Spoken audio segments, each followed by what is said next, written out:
Hello dear students, हम लोग आज करेंगे conductance of electrolytic solution. This is the third segment of electrochemistry. तो कंडक्टेंस में सबसे पहली चीज, what are conductors and what are insulator. Conductors क्या होते हैं? Conductors are the substances which allow electricity to pass through them. Which allow electricity, which allow electricity. ठीक है, conductors are the substance which allow electricity to pass through them. But insulator क्या होते हैं? Which do not allow, which do not allow electricity to pass through them. ठीक है, conductors are the substance which can allow electricity and conduct insulators are the substance which do not allow electricity to pass through them. ठीक है, इसके बाद next चीज जो हमें जाननी है, हमें कंडक्शन जानना है। तो कंडक्शन आपको पता होगा कि दो तरह से हम कंडक्शन कर सकते हैं। एक तो कंडक्शन होता है due to the free ions, और दूसरा कंडक्शन होता है due to the free electrons. ठीक है, तो उनके इसी टाइप के बेसिस पे कंडक्शन को भी दो पार्ट में क्लासिफाई किया गया है, electronic conduction and electrolytic conduction. तो इलेक्ट्रॉनिक कंडक्शन के लिए कौन रिस्पॉन्सिबल होता है? इलेक्ट्रॉनिक कंडक्शन में कौन रिस्पॉन्सिबल होगा? इलेक्ट्रॉनिक कंडक्शन में फ्री इलेक्ट्रॉन रिस्पॉन्सिबल होते हैं। और इलेक्ट्रोलाइटिक कंडक्शन के लिए कौन रिस्पॉन्सिबल होता है? फ्री आयंस रिस्पॉन्सिबल होते हैं। ठीक है, ये हमें दोनों का कंपैरिजन समझते रहना है। इलेक्ट्रॉनिक कंडक्शन के लिए फ्री इलेक्ट्रॉन रिस्पॉन्सिबल है, और इलेक्ट्रोलाइटिक कंडक्शन के लिए फ्री आयंस रिस्पॉन्सिबल होते हैं। ठीक है, और जो इलेक्ट्रॉनिक कंडक्शन होता है ये टेम्परेचर पे कैसे डिपेंड करता है? It depends on temperature. तो इसके केस में क्या होता है? Temperature is directly proportional to the conduction. ठीक है, और sorry, inversely proportional to the conduction. और यहां पर क्या होता है? Temperature is directly proportional to the conduction.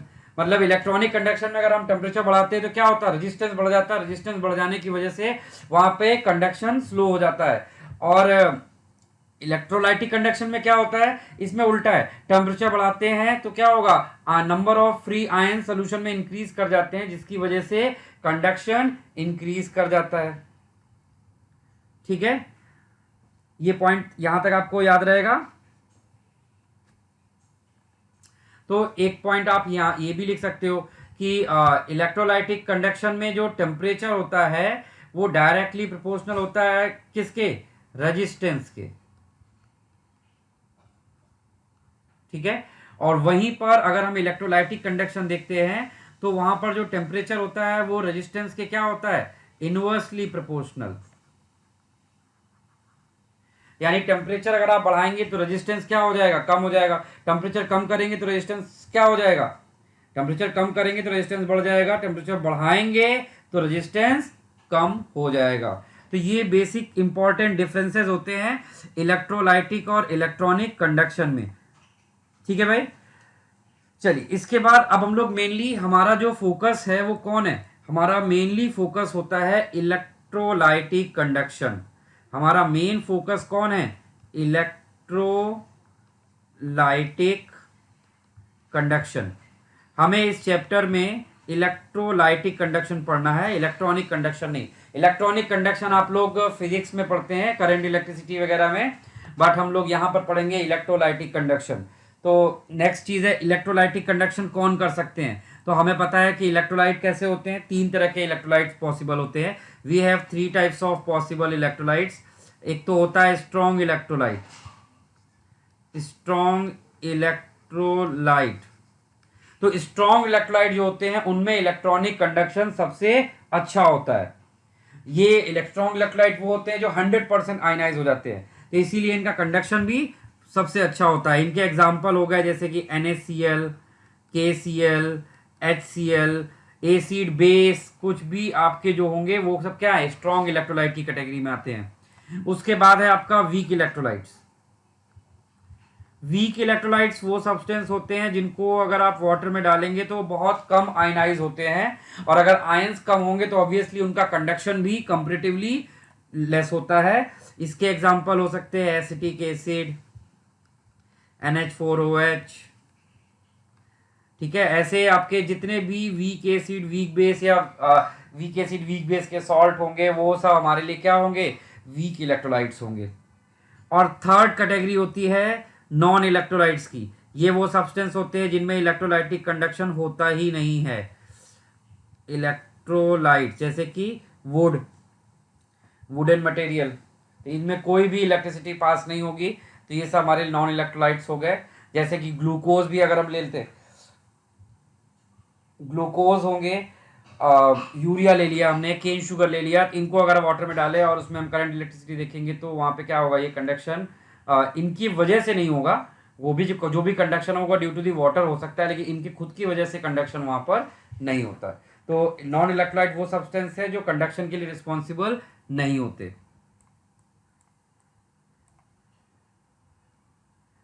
इसके बाद आता है नेक्स्ट इंपॉर्टेंट चीज है, वो है फैक्टर्स अफेक्टिंग इलेक्ट्रोलाइटिक कंडक्शन।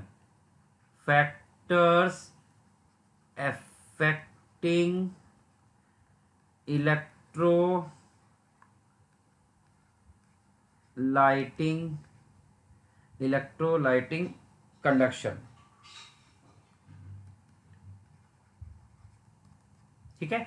एक एक फैक्टर देखते हैं। सबसे पहला फैक्टर है आपका नेचर ऑफ इलेक्ट्रोलाइट, जो हमने ऊपर डिस्कस किया है। नेचर ऑफ इलेक्ट्रोलाइट, अगर इलेक्ट्रोलाइट स्ट्रांग है तो बहुत अच्छा कंडक्शन होगा, वीक है तो बहुत लेस होगा, और अगर नॉन इलेक्ट्रोलाइट है तो कंडक्शन नहीं होगा, ठीक है। दूसरा होता है कॉन्सेंट्रेशन ऑफ सोल्यूशन।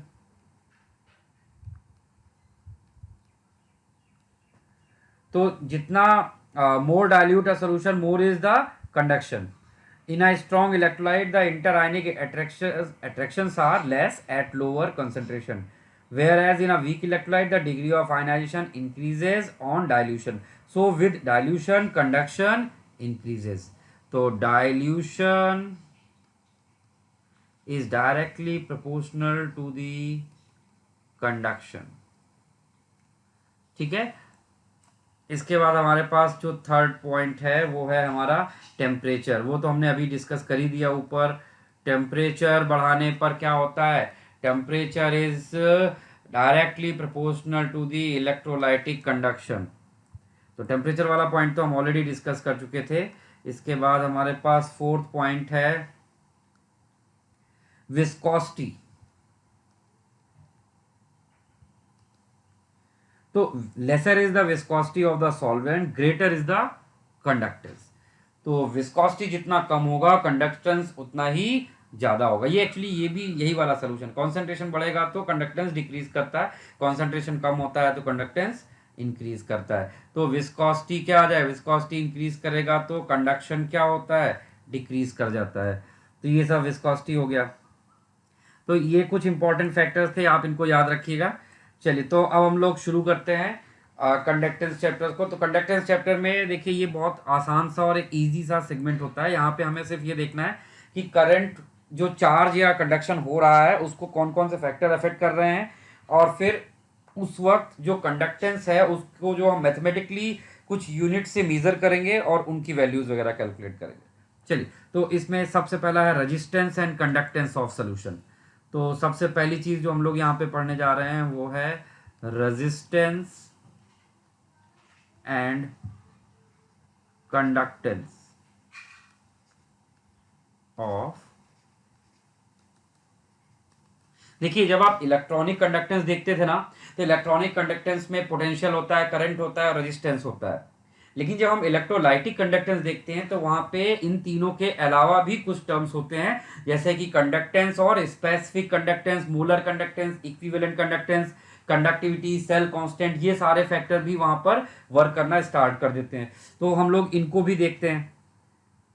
तो सबसे पहले हम लोग यहाँ पर रेजिस्टेंस का पोटेंशियल के साथ में रिलेशन देखते हैं। वो आप पहले जानते हैं, हमने सबने ओम्स लॉ पढ़ा हुआ है। तो ओम्स लॉ क्या है, according to Ohm's law V जो होता है that is equal to I R. V क्या है हमें पता है, पोटेंशियल, I क्या है करंट, R क्या होगा रेजिस्टेंस। तो इसकी यूनिट क्या होती है वोल्ट, I की यूनिट एम्पियर और रेजिस्टेंस की यूनिट क्या होती है ओम होती है। तो आपको यहाँ पे यूनिट्स वगैरह भी पूछी जाती है इस सेगमेंट में। तो आपको रेजिस्टेंस का यूनिट पता है ओम, OHM, या फिर हम उसको ओमेगा साइन से भी रिप्रेजेंट करते हैं। एक तो ये रिलेशन होता है। दूसरा हमारे पास एक टर्म वहाँ पे करंट इलेक्ट्रिसिटी में होता है, दैट इज कॉल्ड रेजिस्टिविटी। तो आपको पता होगा कि रेजिस्टिविटी और इसमें रेजिस्टेंस में क्या रिलेशन होता है। Resistivity is equal R is equal to होता है rho L by A. R is equal to rho L by A. Here R is resistance and rho is specific resistance,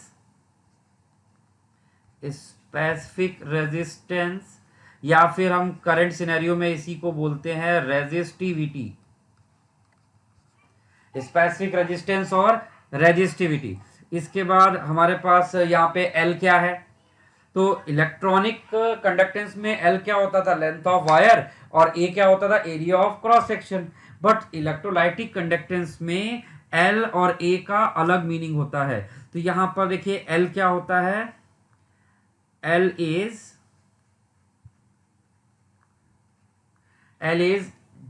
distance between two electrode. जो आप cathode और anode use करते हो उनके बीच की distance को बोलते हैं हम लोग टू इलेक्ट्रोड्स। ठीक है। और ए क्या होता है, area of cross section of electrode. जो इलेक्ट्रोड्स हम यूज करते हैं उनका जो एरिया ऑफ क्रॉस सेक्शन होता है दैट इज ए हियर। ठीक है। तो ये हमारा आर और रो हो गया। अब हम इसके बाद नेक्स्ट, इस रो की भी यूनिट आपको पता होना चाहिए। रो का यूनिट क्या हो सकता है, इस रो की यूनिट होती है, रो को हम किससे रिप्रेजेंट करते हैं, दिस रो इज, इसकी यूनिट होती है ओम सेंटीमीटर। आप इसको ऐसे लिख सकते थे ओम सेंटीमीटर, या फिर ओम मीटर भी लिख सकते हैं। ठीक है। अब इसी को हम लोग ऐसे ओम को ऐसे ओमेगा के फॉर्म में भी लिख सकते हैं। ठीक है। तो ये सब हमारे पास क्या हो गई, इसकी पॉसिबल यूनिट्स हो गई ओम सेंटीमीटर। याद रहेगा सभी को ये चीज। चलिए तो अब आगे बढ़ते हैं। ये हमने क्या किया, ये अभी तक हमने जो ये देखा, एक तो ओम्स लॉ, दूसरा रेजिस्टिविटी, ये दोनों हमारे करंट इलेक्ट्रिसिटी में भी थे। अब यही सेम चीजें हम लोग अब जब यहाँ देखेंगे इलेक्ट्रोलाइटिक कंडक्टेंस में, तो इनके अलावा भी दो टर्म होते हैं। Those terms are known as conductance और कंडक्टिविटी, या फिर स्पेसिफिक कंडक्टिविटी। तो कंडक्टेंस क्या होता है,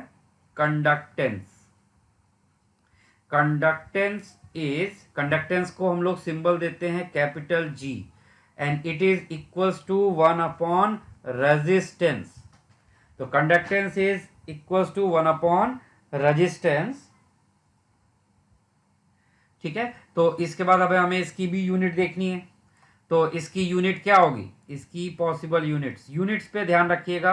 कुछ एग्जाम्स यूनिट्स पे बेस्ड क्वेश्चंस पूछ चुके हैं और आगे भी पूछते रहेंगे। तो यूनिट्स को आपको अच्छे से समझते रहना पड़ेगा। चलिए तो यूनिट्स यहाँ पर क्या है, आप आर का यूनिट आप जानते हो ओम। तो आप इसको क्या लिख सकते हो, ओम इनवर्स, या फिर हम इसी को ही क्या लिख सकते हैं, लिख सकते हैं MHO। ठीक है। और इसी को ही हम लोग सिंबल के फॉर्म में लिखेंगे, तो कैसे लिखेंगे, सिंबल के फॉर्म में इसको हम लिखेंगे तो हम इसको ऐसे ओमेगा बना के उसके ऊपर इनवर्स का साइन भी बना सकते हैं। इसके अलावा करंट सिनेरियो में हम एक और यूनिट यूज करते हैं ओम इनवर्स को ही। क्या यूज करते हैं हम लोग वहां पर, सीमेन।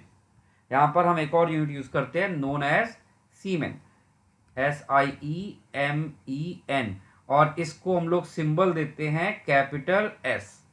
तो आगे से हम लोग कई बार सीमेन भी वर्ड यूज करेंगे। सीमेन भी ओम इनवर्स को ही रिप्रेजेंट करता है। ठीक है। तो ये हमारा कंडक्टेंस हो गया। ठीक है। इसके बाद एक बार आपने कंडक्टेंस निकाल लिया है तो फिर नेक्स्ट टर्म आता है हमारे पास specific conductance. Next term is specific conductance, specific conductance और कंडक्टिविटी। स्पेसिफिक कंडक्टेंस और कंडक्टिविटी। तो स्पेसिफिक कंडक्टेंस और कंडक्टिविटी को हम एक ग्रीक लेटर से रिप्रेजेंट करते हैं which is pronounce as kappa. इसको हम एक ग्रीक लेटर से रिप्रेजेंट करते हैं, इट लुक्स लाइक के, और इसको हम क्या प्रोनाउंस करते हैं, कापा। और इसकी वैल्यू क्या होती है, इसकी वैल्यू क्या होगी, 1 अपॉन रेजिस्टिविटी। इसकी वैल्यू होगी 1 अपॉन रेजिस्टिविटी। ठीक है, तो यहाँ से हमें इसकी यूनिट भी मिल जाएगी। इसकी यूनिट क्या हो सकती है, इसकी यूनिट होगी ओम इनवर्स, सेंटीमीटर इनवर्स, या फिर हम सीमेंस के टर्म्स में लिखेंगे तो कैसे लिखेंगे, सीमेन सेंटीमीटर इनवर्स या सीमेन पर सेंटीमीटर। ठीक है, तो अब इसी से हम लोग यहाँ पे क्या फाइंड करेंगे नेक्स्ट, हमने ये क्या स्पेसिफिक कंडक्टेंस हो गया और हमारा कंडक्टेंस हो गया। अब हम कापा और जी में रिलेशन इस्टेब्लिश करना चाहते हैं। बहुत आसान है, आपको अभी हमने थोड़ी देर पहले एक रिलेशन लिखा था यहाँ पर, R is equal to rho l upon A. ठीक है, तो यहाँ पर आर को आप क्या लिख सकते हो, आर को आप लिख दीजिए यहाँ पर 1 अपॉन जी, और रो को हम क्या लिख सकते हैं, 1 अपॉन कापा, और बाकी सब एज इट इज रहने दीजिए। ठीक है, अच्छा यहाँ पर ये जो एल अपॉन ए होता है, this L upon A is known as, इसको हम लोग क्या बोलते हैं, सेल कांस्टेंट। तो इस सेल कांस्टेंट को हम लोग सिंबल क्या देते हैं, जी स्टार, और इसकी वैल्यू होती है एल अपॉन ए। ठीक है, तो जरा अब यहाँ पर आपको सारी वैल्यूज रख देनी है, तो आपको रिलेशन दिखेगा kappa is equal to G into G star. ठीक है, ये हमारा रिलेशन हो जाएगा कापा एंड जी के बीच में। तो आपको बस ये रिलेशन याद रखने हैं और इनकी यूनिट्स वगैरह। और सेल कांस्टेंट की यूनिट तो आप निकाल ही सकते हो, सेल कांस्टेंट की यूनिट क्या होगी, अगर हम इसको लेंथ को सेंटीमीटर में और इसको एरिया को सेंटीमीटर स्क्वायर में रिप्रेजेंट करते हैं तो इसकी यूनिट क्या बनेगी, इसकी यूनिट होगी सेंटीमीटर इनवर्स। इसकी यूनिट क्या बन जाएगी, सेंटीमीटर इनवर्स। इसकी यूनिट होगी सेंटीमीटर इनवर्स। तो ये हमारा यहाँ पे कंडक्टिविटी और कंडक्टेंस के बीच का रिलेशन हो जाएगा। इसके बाद हमारे पास यहाँ पर कुछ और भी टर्म इंट्रोड्यूस किए जाते हैं इलेक्ट्रोलाइटिक कंडक्टेंस में, उनको हम लोग बोलते हैं इक्विवेलेंट कंडक्टिविटी और मोलर कंडक्टिविटी। इक्विवेलेंट कंडक्टिविटी और मोलर कंडक्टिविटी, तो हमारे नए नेक्स्ट टर्म है equivalent conductivity and molar conductivity. तो हम सबसे पहले आपको एक्सप्लेन कर रहे हैं इक्विवेलेंट कंडक्टिविटी। इक्विवेलेंट कंडक्टिविटी, इसकी डेफिनेशन लिख लेते हैं। Equivalent conductivity of a solution, equivalent conductivity of a solution at dilution, at dilution V is defined as conductance of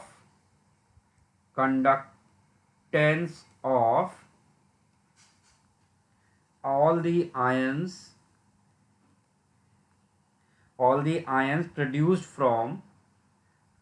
produced from 1 gram equivalent of an electrolyte dissolved in V centimeter cube of solution.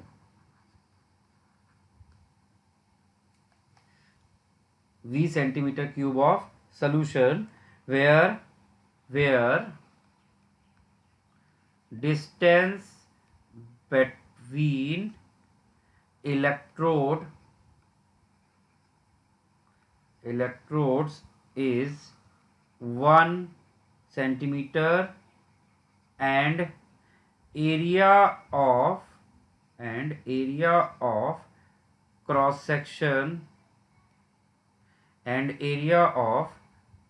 section is so large that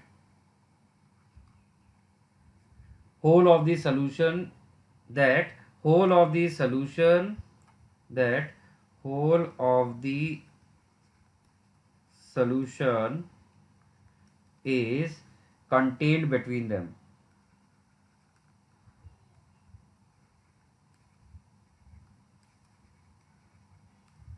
ठीक है भाई, तो इसको हम लोग symbol क्या देते हैं, इलेक्ट्रोलाइटिक इक्विवेलेंट कंडक्टिविटी को, इक्विवेलेंट कंडक्टिविटी को हम लोग सिंबल देते हैं यहां पर, इस तरह से रिप्रेजेंट करेंगे. This cap sign is called as lambda, इसको हम लोग लैम्डा कॉल करते हैं. ये ग्रीक लेटर होता है, इसको हम लोग लैम्डा कॉल करते हैं. तो इसको हम लोग यहाँ पे मैथमेटिकली रिप्रेजेंट करेंगे. तो लैम्डा ई क्यू को हम लोग कैसे लिखेंगे, lambda E Q is equal to होगा कंडक्टिविटी इनटू डाइल्यूशन वी. ठीक है, और हमें पता है कि आपको याद होगा नॉर्मेलिटी इज इक्वल टू क्या होता है, नॉर्मेलिटी इज इक्वल टू होता है ग्राम इक्विवेलेंट अपॉन वॉल्यूम. अगर ग्राम इक्विवेलेंट यहाँ पर 1 रख दिया जाए तो नॉर्मेलिटी और वॉल्यूम में कैसा रिलेशन आ जाता है, इनवर्स रिलेशन. ठीक है, लेकिन साथ साथ ये वॉल्यूम अभी आपका सेंटीमीटर में है, तो ये सेंटीमीटर में अगर है तो इसको लीटर में कन्वर्ट करने के लिए हमें क्या करना पड़ेगा, इसको 1000 से डिवाइड करना पड़ेगा. ठीक है, तो अभी यहाँ पे हम उसी रिलेशन को इस्टेब्लिश करते हैं. तो यहाँ पे हमें क्या मिल रहा है, kappa into 1000 upon N, this is lambda E Q, this is lambda E Q. Clear है चीज. तो अब चलिए इसकी भी यूनिट बना लेते हैं एक बार, इसका भी यूनिट हमें डिस्कस करने को आता है. इसकी यूनिट क्या होगी, तो आप इसका यूनिट बड़े आराम से डेराइव कर सकते हो. यहाँ पर यहाँ पे कापा का आपको पता है, kappa is what, siemens centimetre inverse. ठीक है, और बाकी आपका यहाँ पे नॉर्मेलिटी क्या होता है, नॉर्मेलिटी क्या है, नॉर्मेलिटी इज ग्राम इक्विवेलेंट पर litre, this is gram equivalent पर लीटर. क्लियर है यहाँ पर. चलिए, तो इसको जरा हम लोग सिंप्लीफाई करते हैं, तो ये आपको क्या दिखेगा यहाँ पर, और यहाँ ऊपर 1000 भी है. ठीक है,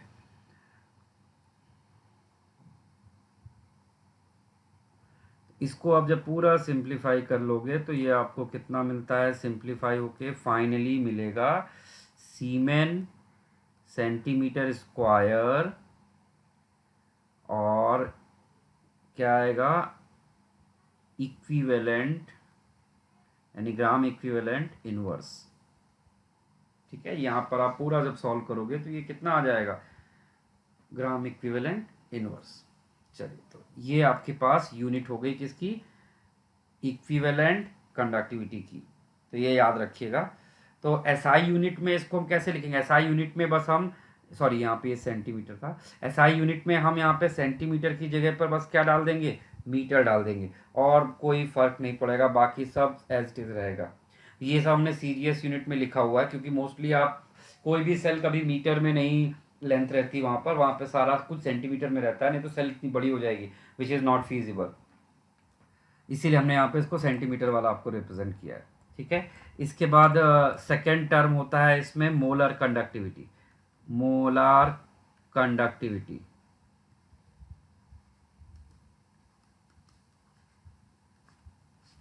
मोलर कंडक्टिविटी, तो इसकी भी डेफिनेशन लिख लेते हैं. तो molar conductivity of a solution at dilution V, at dilution V is conductance of all the ions, conductance of all the ions produced from 1 mole of electrolyte, from 1 mole of electrolyte dissolved in V centimeter cube of solution when electrodes are 1 centimeter apart, when electrodes are 1 centimeter apart and area of electrodes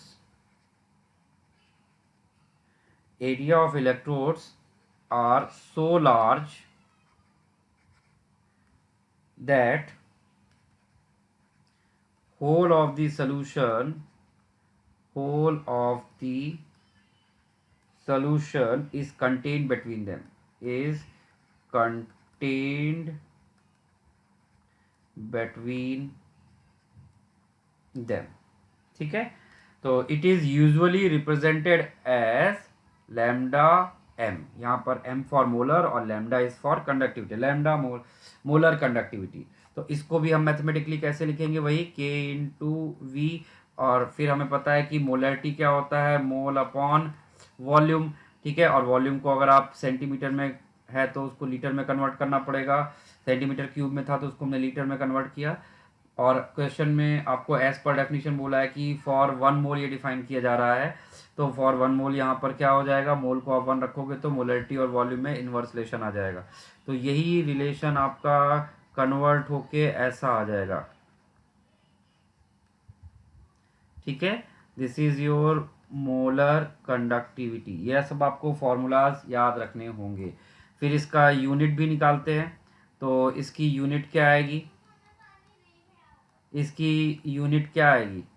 इसकी unit बिल्कुल वैसे ही आएगी जैसे वहाँ पर आया था, सीमेन centimetre square mole inverse. जैसे वहाँ पे बस इक्विवेलेंट की जगह पर यहाँ पर क्या आ गया है, सिर्फ मोल। और अगर हम एसआई यूनिट में लिखेंगे तो बस हम सेंटीमीटर की जगह पर क्या डाल देंगे, एसआई यूनिट में बस हम सेंटीमीटर की जगह पर मीटर डाल देंगे। ठीक है, तो ये सब नोट कर लीजिए। मैं आपको ये एक ही जगह पे कलेक्ट कर देता हूँ, इसको आप लोग स्नैपशॉट ले लीजिए। दिस इज मोलर कंडक्टिविटी, फटाफट इसका स्नैपशॉट ले लीजिए। ऐसे ही मैं आपको इक्विवेलेंट कंडक्टिविटी भी शो कर देता हूँ, उसका भी आप स्नैपशॉट ऐसे ले लीजिए। ये सारे फॉर्मूलाज आपको लर्न रखने होंगे। ठीक है, चलिए इसके बाद आता है relation between molar conductivity and equivalent conductivity. इनके बीच का रिलेशन देखते हैं। रिलेशन बिटवीन, नेक्स्ट हमारी हेडिंग है relation between lambda M and lambda E Q. हमें इनके बीच में रिलेशन यहाँ पे बनाना है। ठीक है, तो लैम्डा एम और लैम्डा ई क्यू के बीच का रिलेशन बनाने के लिए बहुत सिंपल सी चीज़ है कि आपको पता है कि नॉर्मेलिटी और मोलैरिटी में क्या रिलेशन होता है। नॉर्मेलिटी और मोलैरिटी में नॉर्मेलिटी इज इक्वल्स टू होता है एन फैक्टर इनटू मोलैरिटी। और एन फैक्टर क्या होता है, number of positively charge ion और negatively charge ion present in one mole of compound. चलिए वो तो बात की चीज़ है, जब जैसे NaCl का एन फैक्टर 1 होगा, Na2CO3 का एन फैक्टर 2 होगा। ठीक है, तो इसी चीज़ को यूज़ करते हुए हम यहाँ पर क्या करेंगे, मोलर कंडक्टिविटी और इक्विवेलेंट कंडक्टिविटी का रिलेशन बनाएंगे। ठीक है, तो अब हमारे पास एक बार जरा हम लैम्डा ई क्यू अपने सामने लिख लेते हैं, 1000 K/N। ठीक है, और यहीं पर एक बार हम लोग लिख देते हैं लैम्डा एम यानी मोलर कंडक्टिविटी, और हमारा रिलेशन हमें अपने आप आसानी से यहाँ पर विजिबल हो जाएगा। क्लियर है, तो बस अब आपको क्या करना है, यहाँ पर आप मोलरिटी की जगह पर क्या लिख सकते हो, N factor, normality by N factor. तो बस यहाँ पर आपको क्या लिख देना है, this is normality upon N factor, ऊपर चला जाएगा। ठीक है, और इस वैल्यू को आप क्या बोलते हो, this value is known as equivalent conductivity. तो यहाँ से आपको रिलेशन मिल जाएगा N factor into lambda E Q is equals to lambda M. आपका यहाँ पर ये एक रिलेशन बन जाएगा। ठीक है, नोट कर लीजिए, सीधा सीधा स्ट्रेट सा रिलेशन। कभी भूल जाइए तो आप खुद भी याद कर सकते हैं, वहाँ पे डेराइव कर सकते हैं, बड़े आसानी से डेराइव हो जाएगा। ठीक है, चलिए देखिए ये वाला क्वेश्चन सॉल्व करते हैं। The question is resistance and conductivity of 0.02 m KCl solution are 82.4 ohm and 0.002768 सीमेन पर सेंटीमीटर रिस्पेक्टिवली। आपको रेजिस्टेंस और कंडक्टिविटी दी हुई है KCl सोल्यूशन की। ठीक है, फिर कह रहा है कि when filled with 0.005 N K2SO4, यानी उसी सेम सेल में हमने KCl हटा के K2SO4 फिल किया है और अब रेजिस्टेंस हमें मिल रहा है 324 ओम, और हमें उसी सेल का क्या कैलकुलेट करना है, सेल कांस्टेंट कैलकुलेट करना है। ठीक है भाई, उसी सेल का हमें क्या कैलकुलेट करना है, यहाँ पर सेल कांस्टेंट कैलकुलेट करना है। ठीक है, चलिए तो फिर शुरू करते हैं इसका। पहले फर्स्ट वाले पार्ट को देखते हैं। फर्स्ट पार्ट में, ए वाले पार्ट में अगर आप ध्यान दोगे, हमें सेल कांस्टेंट बोला गया है, तो हमें हमारे पास रिलेशन होता है G into G star is equal to kappa. G star is cell constant, तो जी स्टार का वैल्यू क्या हो जाएगा, के अपॉन जी। ठीक है, अब हमें ये सारी वैल्यूज गिवन है। कंडक्टिविटी क्वेश्चन में ऑलरेडी हमें दिया हुआ है, कितना दिया हुआ है, 0.00278। ठीक है, और नीचे रेजिस्टेंस हमारे पास जी दिया है, जी क्या होता है, 1/r। रेजिस्टेंस क्वेश्चन में ऑलरेडी हमें दे दिया है, कितना रेजिस्टेंस दिया गया है, 82.4, यानी 1/82.4 करेंगे यहाँ पर, और ये 82.4 ऊपर चला जाएगा। तो इसको आप सॉल्व करोगे तो ये अप्रॉक्सीमेटली आता है 0.2281 centimetre inverse. This is your cell constant. First वाला पार्ट हमारा यहाँ पर सॉल्व हो गया। ठीक है, इसके बाद हम बी पार्ट को सॉल्व करते हैं। बी पार्ट में बोला गया है, चलो अच्छा नीचे से ही चलते हैं। बी पार्ट में बोला गया है यहाँ पर conductance of K2SO4, conductance of K2SO4। तो ये तो बहुत आसान होगा, कंडक्टेंस आपको पता है G ऑफ K2SO4 कितना होगा, 1 अपॉन रेजिस्टेंस के, और रेजिस्टेंस हमको क्वेश्चन में ऑलरेडी दे रखा है 1/324। इसको सॉल्व कर लीजिए, ये आएगा अप्रॉक्सीमेटली 3.086 इंटू 10⁻³ सीमेन। ठीक है, यानी ओम इनवर्स। ये हमारा बी पार्ट हो गया। इसके बाद हमारा सी पार्ट में हमें क्या निकालना है, कंडक्टिविटी ऑफ K2SO4 सोल्यूशन। तो इसके लिए वापस हमें क्या फॉर्मूला यूज करना होगा, G into G star is equal to K. अब जी स्टार एक बार आपने निकाल लिया, जी स्टार क्या था, आपका सेल कांस्टेंट था, वो आपने एक बार फाइंड कर लिया है, तो फिर बस आपको क्या करना है, वहां पर वैल्यूज रखनी है। तो जी तो आपने अभी K2SO4 का निकाला 3.086 इंटू 10⁻³ और जी स्टार कितना हो जाएगा 0.2281। ठीक है, अब हम देने इन दोनों को अगर हमने सॉल्व किया तो ये हमें क्या दे देगा, कापा दे देगा। तो इसको जरा सॉल्व करके देखिए ये लगभग कितना आता है। तो यहाँ से आप सॉल्व करोगे तो kappa will come 7.04 into 10⁻⁻4 siemens centimetre inverse. तो ये हमारा इस तरह से सी पार्ट भी सॉल्व हो गया। ठीक है, अब इसके बाद जरा डी पार्ट देखते हैं। डी पार्ट क्या है, equivalent conductivity of K2SO4 solution.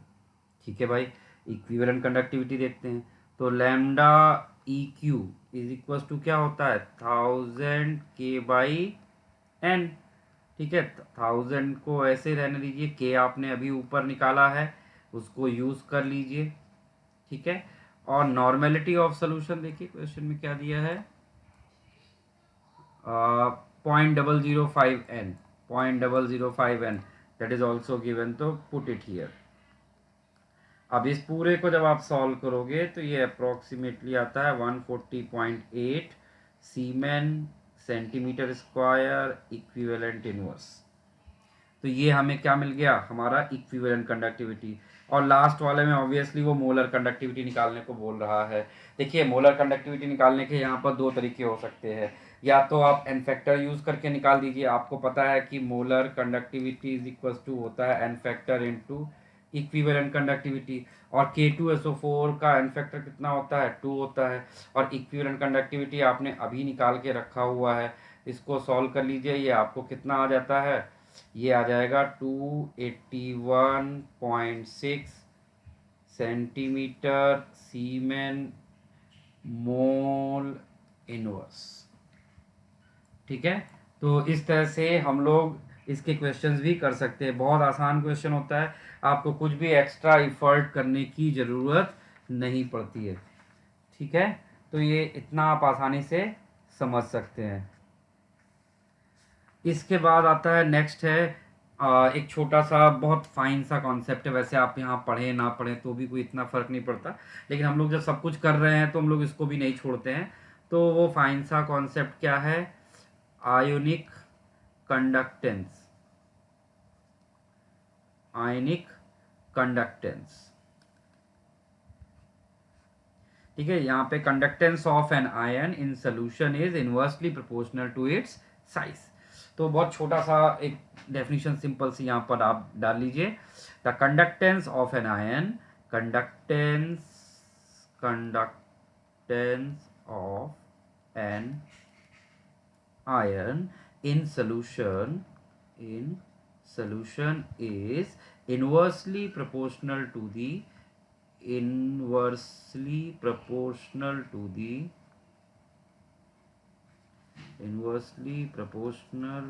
to the size in aqueous solution, size in aqueous solution, ठीक है। तो for example lithium ion,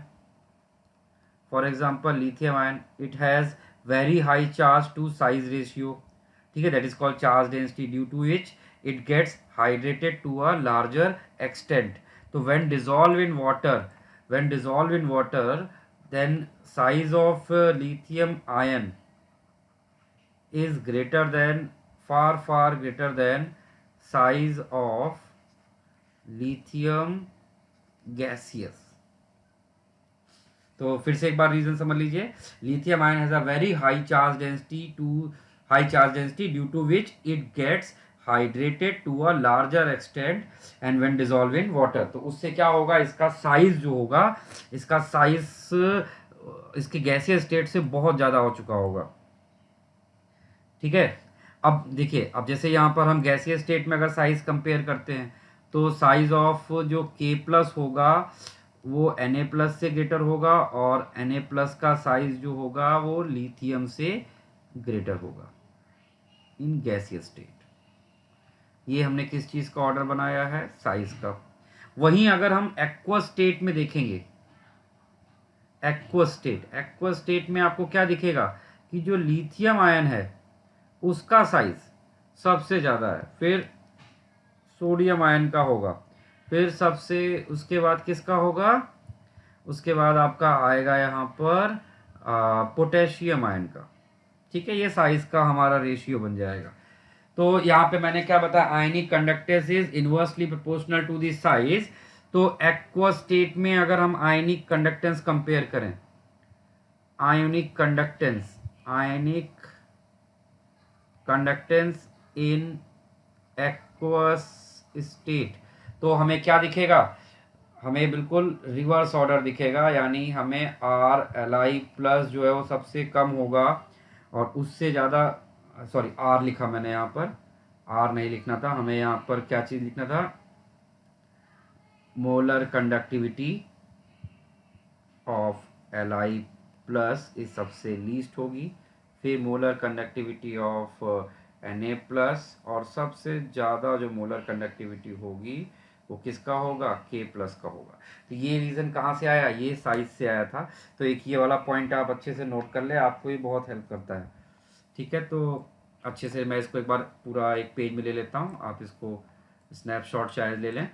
ionic conductance of an ion in solution is inversely proportional to the size. तो ये मैंने आपको alkali metals के size compare करवाए हैं। गैसीय स्टेट और एक्वस स्टेट में उनके साइज अलग अलग होते हैं।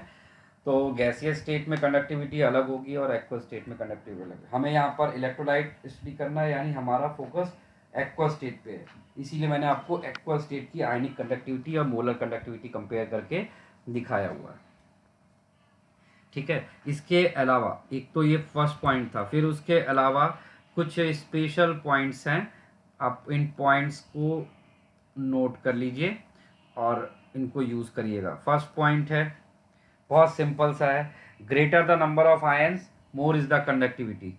Greater the number of ions, greater the number of ions in solution, more is the conductivity. More is the conductivity. More is the conductivity. ठीक है, आप कोई भी एक एग्जांपल ले सकते हो, जैसे कि हमने यहाँ पर NaCl लिया है और Na2SO4 ले लिया है, तो यहाँ पर आप आयंस देखेंगे, इसमें 3 आयंस मिलेंगे, यहाँ पर 2 आयंस मिलेंगे। तो कंडक्टिविटी किसका ग्रेटर हो जाएगा? जिसका नंबर ऑफ आयंस ग्रेटर होगा। ठीक है, सेकेंड पॉइंट। अब प्रॉब्लम कहाँ पर आती है? जहाँ पे नंबर ऑफ आयंस सेम हो गए। तो फिर आप आगे लिखिए, for same number of ions, for same number of ions, for same number of ions, greater the charge on ion, more is the conductance. Greater the charge on ions, greater the charge on ions, more is the conductance. More is the conductance. जब हमारा number से decide नहीं होगा तो हम charge से decide करेंगे। ठीक है, नंबर से नहीं डिसाइड होगा तो हम किससे डिसाइड करेंगे? चार्ज से डिसाइड करेंगे। तो ये हमारा सेकंड पॉइंट है, आपको इसको अच्छे से याद रखना होगा। थर्ड पॉइंट हमारा होगा, if number of ion and charges are equal. Very good. If number of ions and charge on ions are equal, तो क्या करेंगे? देन हम फिर यहाँ पर सिर्फ साइज कंपेयर कर सकते हैं और कुछ नहीं। Then conductance is inversely proportional to the, then conductance is inversely proportional to